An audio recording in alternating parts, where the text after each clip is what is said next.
Oi, oitavo, tudo bem? Bom dia, gente. Turminha, nós finalmente terminamos nossa apostila 2. Não, 3, não. Terminamos o nosso apostila não. Terminamos nosso capítulo sobre o sistema nervoso e os órgãos dos sentidos. Nós agora vamos partir para a segunda parte da apostila 3, que é o sistema genital, né? É o último sistema que faltava para ser estudado. Nós vamos ver agora nossas partes íntimas, né? Mas antes disso, vamos falar sobre a reprodução, né? Porque o objetivo, gente, dos nossos sistemas genitais é fazer filhote, é dar continuidade à espécie, né? Deixar descendência. Então, vamos lembrar aqui alguns conceitos que eu tenho certeza que vocês já sabem sobre a reprodução, tá? Reprodução, gente, é a forma pela qual os seres vivos produzem outros da mesma espécie, ou seja, é a forma pela qual os seres deixam descendentes. A reprodução, gente, ela é um fenômeno comum a todo ser vivo. Aliás, para eu falar que um ser vivo é vivo, ele tem que reproduzir, né? Reprodução é condição para eu classificar algo como vivo. Todo ser vivo reproduz, tá bom? E nós já vimos que a reprodução, ela pode ser de dois tipos. Nós já vimos, já falamos tantas vezes disso aqui, né? Existe a reprodução sexuada e a reprodução assexuada. Vamos lembrar os conceitos? Primeiro com a sexuada, tá? A reprodução sexuada não quer dizer que existe sexo, que existe cópula. Por exemplo, os anfíbios, que são os sapos, as rãs e as pererecas, eles têm reprodução sexuada, só que eles não fazem sexo. E nós já vimos isso lá no 7º ano, quando nós estudamos os anfíbios, né? O que é, então, a reprodução sexuada? Para a biologia, para a ciência, nós definimos que reprodução sexuada é aquela que envolve troca de DNA, que é o material genético. Para uma espécie se reproduzir de forma sexuada, tem que haver, gente, uma união de material genético, uma troca de DNA ali, tá bom? Nesse tipo de reprodução, pode ou não haver cópula, tá? A prole, né? A prole, os filhotes, herda características do pai e da mãe, né? Ou da parte masculina e da parte feminina. Por exemplo, nós, seres humanos, a nossa reprodução, que nós vamos estudar agora, de agora para frente, em detalhes, é uma reprodução sexuada. Por quê? Porque o material genético do espermatozoide se une com o material genético do gameta feminino, que é o ovócito 2. E aí, gente? O DNA lá dentro do núcleo do espermatozoide vai se juntar com o DNA lá do núcleo do ovócito 2, que são os gametas, e vai gerar para mim, ó, você se lembra, um ovo, uma célula ovo ou um zigoto. Esse zigoto, ele é uma estrutura que tem o DNA do pai e tem também o DNA da mãe. Então, gente, nós que somos filhos, nós temos metade do material genético que veio lá do espermatozoide e a outra metade do material genético veio lá do ovócito 2. São os gametas, né? O gameta masculino, então, é o famoso espermatozoide, que é produzido dentro dos testículos. E o gameta feminino é o ovócito 2, que é produzido lá dentro dos ovários. Você vai dizer assim, mas Cris, não é o óvulo que chama gameta feminino? Príncipes, a partir de agora que nós vamos estudar o sistema genital feminino e masculino, nós vamos entender que o gameta feminino, ele não é o óvulo, ele se chama ovócito 2, tá bom? E mais pra frente eu vou explicar por que se chama ovócito 2 e não óvulo, ok? Então aguardem aí cenas das próximas aulas. Bom, voltando aqui na reprodução sexuada, gente, envolve troca de DNAs. Bactérias não têm gametas. Bactérias fazem reprodução sexuada? Fazem, porque elas conseguem trocar DNA uma com a outra. A ameba, que é um protozoário, a ameba não faz gameta, mas ela consegue fazer reprodução sexuada? Sim, porque elas conseguem trocar DNA uma com a outra, mesmo não tendo gametas, tá? Então, perceba que nem todo ser vivo produz gametas, mas mesmo sem produzir gametas, eles conseguem fazer a reprodução sexuada, simplesmente porque eles conseguem trocar DNA um com o outro. Bactéria faz, protozoário faz, fungo faz, os animais fazem, as plantas fazem. Certo? Entendido? Bom, diferentemente da reprodução sexuada, gente, é a reprodução assexuada, que vocês também estão cansados de saber, que é um tipo de reprodução que não envolve troca de DNA. É muito comum em bactérias, em protozoários, em plantas também fazem. Por exemplo, quando eu pego uma muda de roseira com a minha vizinha, eu não peguei um pedaço da roseira e plantei? Ali eu troquei DNA? Não, eu só plantei um pedaço da planta. Isso é um tipo de reprodução assexuada de planta, quando eu pego um pedacinho do galho e enfio na terra e ele nasce, né? A reprodução assexuada, então, gente, ela não tem gametas envolvidos, ela não tem troca de DNA de uma espécie com a outra, tá bom? Aliás, de um indivíduo com o outro. Como que acontece essa reprodução? Ela acontece por divisão binária. O que é a divisão binária mesmo? Deixa eu desenhar aqui para vocês. Bactéria faz isso, ó. Imagine que aqui eu tenho uma bactéria, o DNA dela tá aqui. Aí essa bactéria duplica o material genético. E depois que duplicou, a bactéria divide e forma duas bactérias filhas. Isso é a divisão binária, você se lembra? Houve troca de material genético de uma bactéria com outra? Não. Então, o que aconteceu aqui, esse processo inteiro, é uma reprodução assexuada. Depois que ela duplica o DNA, ela divide aqui, ó, e essa parte vira essa bactéria e essa parte vira essa. Acontece também, gente, por brotamento. Vocês lembram lá do 7º ano, quando nós estudamos as esponjas, ó? Deixa eu fazer aqui pequenininho. Tem a esponja mãe, você se lembra das esponjas, que são animais marinhos sésseis? Aí aparece aqui um brotinho, ó. Por isso que é brotamento, aparece aqui um brotinho. Aí, com o passar do tempo, esse brotinho, ele cresce e vira aqui, ó, uma nova esponja. Houve troca de material genético aqui para esse brotinho nascer? Não. Então, é uma reprodução assexuada. A reprodução sexuada acontece também por regeneração, que é o que acontece, por exemplo, com a estrela do mar. A esponja também regenera. Observe aqui. Tenho aqui uma estrela do mar, né? E eu vou fazer um corte aqui, ó. Cortei, tá? Aí eu tenho aqui essa parte, é essa daqui. E essa parte preta é essa daqui. Gente, quando eu corto a estrela ao meio, ela se regenera. Então, essa parte aqui, ó, é a parte que regenerou disso aqui. E essa parte que tá aqui em roxo, ó, é a parte que regenerou desse pedaço aqui. E o que é interessante na reprodução assexuada?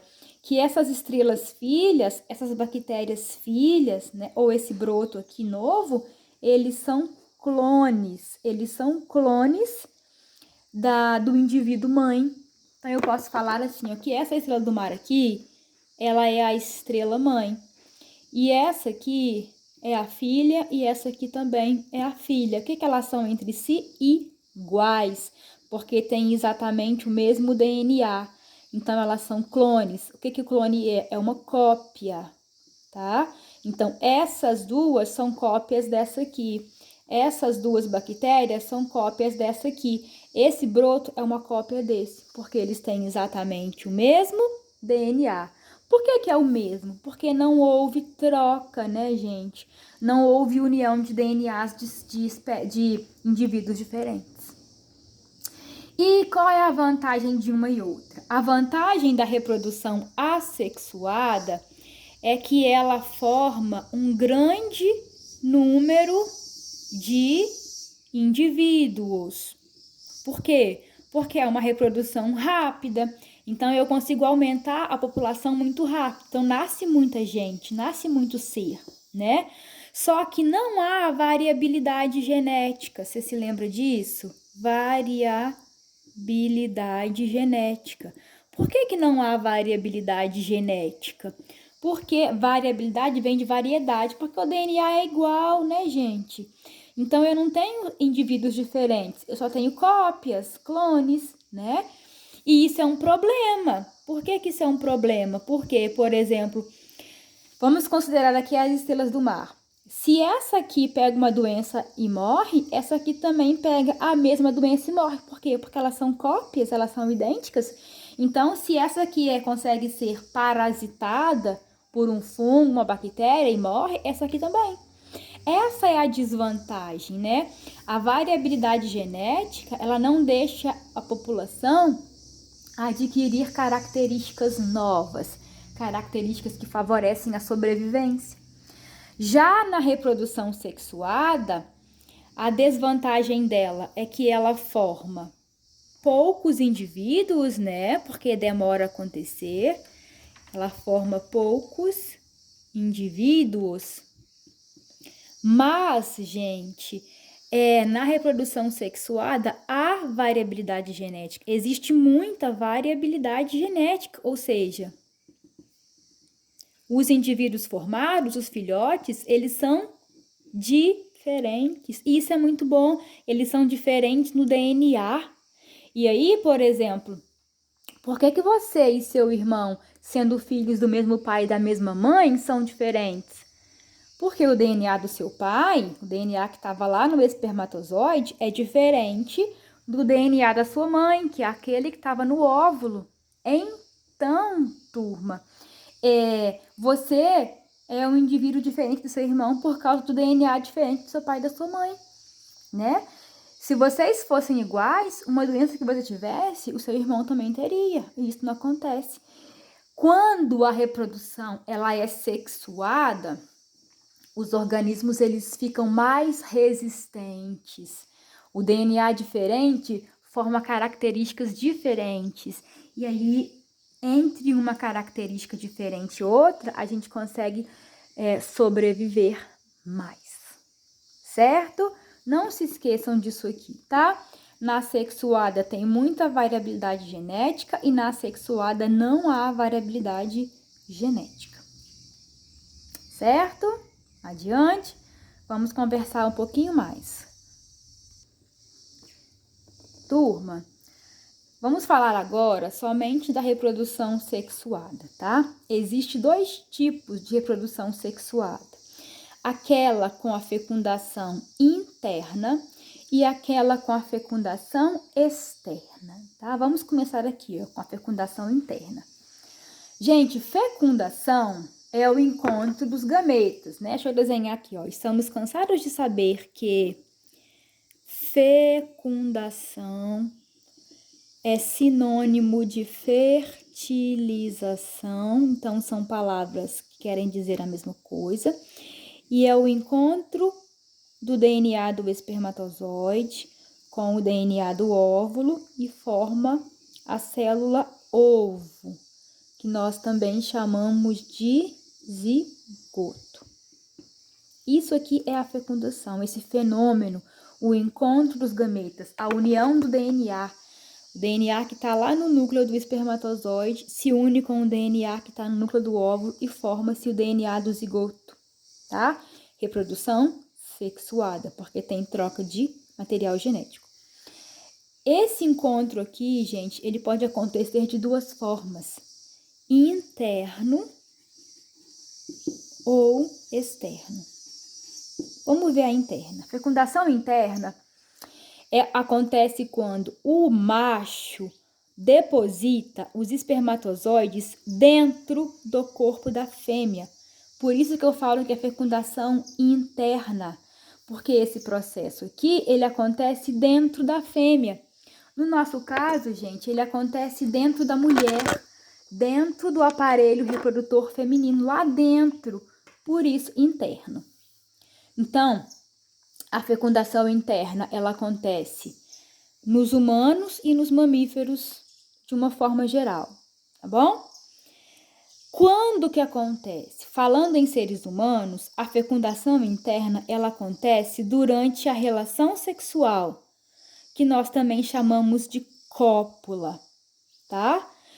E existe um órgão responsável por colocar o espermatozoide dentro do corpo da mulher. Esse órgão é o pênis, que nós vamos falar e vamos ver a estrutura do pênis mais para frente, quando nós estivermos falando do sistema genital masculino.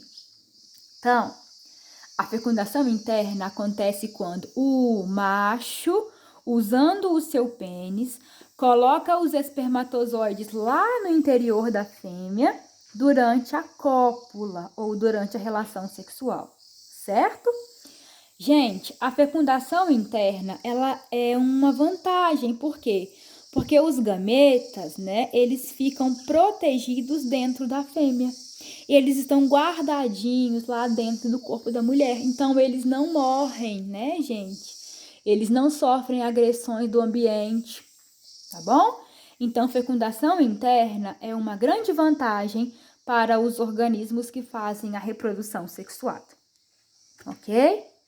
O que é a fecundação externa? Na fecundação externa, gente, esse encontro aqui, ó, dos gametas, ele acontece no meio externo, geralmente dentro da água, para que os gametas não morram secos. Então, na fecundação externa, o macho e também a fêmea, eles colocam os gametas no ambiente, principalmente dentro da água. Acontece com os anfíbios, sapos, rãs, pererecas, salamandras, acontece com os peixes, né? Então, quando chega a época da reprodução, o peixe macho joga os espermatozoides na água, o peixe fêmea joga os óvulos e na água é que eles vão se encontrar. Agora pense comigo, esses gametas, gente, dispersos na água, eles custam se encontrar. Isso é uma desvantagem, né? Por quê? Porque os gametas, eles podem se perder na água e podem morrer. Eles podem ser predados, né? Gameta é comida, faz parte da cadeia alimentar. Então, esses gametas, eles podem morrer, eles podem ser predados, né? Porque eles estão desprotegidos, eles estão fora do corpo, estão no ambiente, né? Isso é uma desvantagem grande para a fecundação externa. E aí, a natureza, o que fez? Sabendo que muitos gametas morrem, a natureza criou uma estratégia. Os seres que fazem fecundação externa, como os peixes e os anfíbios, eles produzem uma enorme quantidade de gametas. A estratégia é, se muito gameta morre, então eu faço muito gameta, para aumentar as chances da fecundação acontecer, porque as chances são pequenas no ambiente externo, né? Então, anfíbio, peixe, gente, quando vai reproduzir, eles colocam muitos gametas, muitos mesmo, jogam lá na água e vamos ver, né? Tem que ser na sorte do gameta masculino encontrar com o feminino. E depois o zigoto, né, ainda fica desprotegido. Aí ele vai formar um embrião, ele tem que se esconder, ele tem que se virar lá sozinho no ambiente, ok? Então, se eu for comparar as duas fecundações, interna e externa, a interna é mais vantajosa, tá? Por quê? Porque os gametas ficam protegidos lá dentro do corpo da fêmea, lá dentro da mulher, ok? Entendido? Então, muito bem. A aula de hoje foi isso. Um abraço, espero que tenham gostado e até a próxima. Tchau!